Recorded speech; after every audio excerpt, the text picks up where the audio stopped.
بسم الله على بركة الله. طلعوا من زمزم إلى أحبابي الذين أوصوني بالدعاء وقالوا لي بلسان حالهم ولسان مقالهم أن أقرئ محمدا منا السلام.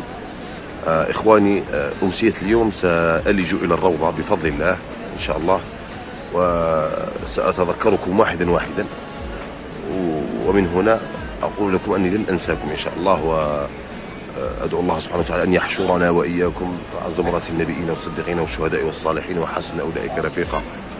الجثمان الشريف هنا، الروضة المشرفة هنا.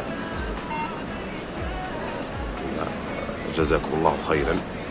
وراني متفكركم، المريض ربي يشافيه، العالي ربي يعافيه، الضال ربي يهديه، المسجون ربي يطلق سراحه، كل الإخوة الأفاضل. وما قمت بهذا المقطع إلا تذكارا يا إخواني أني لن أنساكم، وإلا فأسأل الله أن لا يكلني إلى نفسي طرفة عين ولا أقل من ذلك. جزاكم الله كل خير. يا محمد، إن الله يسمعني، إن الله يسمع ما أقول.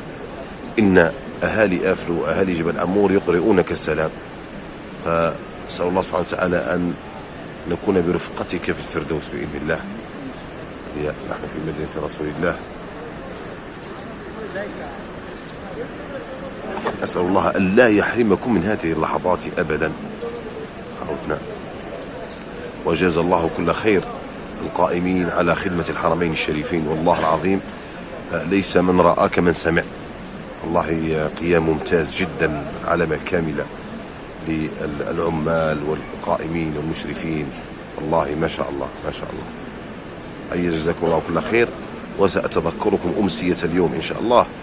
سألج إلى الروضة المشرفة، لأنه كان هناك تصريح خاوتي، مش أروح وادخل، وأنا صعب بدخل. احنا قام صاحب الوكالة بالتصريح إن شاء الله، وربي يحفظكم إن شاء الله، وملاقات في أمر خير آخر إن شاء الله. والسلام عليكم.